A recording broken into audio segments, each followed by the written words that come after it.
Taman Makam Pahlawan yang ada di kota Tangerang.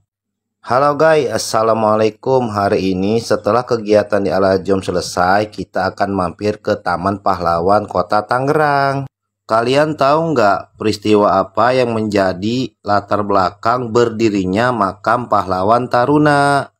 Ternyata Taman Makam Pahlawan itu merupakan tempat dikebumikannya 37 tentara Indonesia yang telah gugur dalam pertempuran peristiwa Lengkong yang terjadi pada tanggal 25 Januari 1946. Dan pada tanggal itu pula, pada tahun 2005 telah ditetapkan sebagai Hari Bakti Taruna Akademi Militer.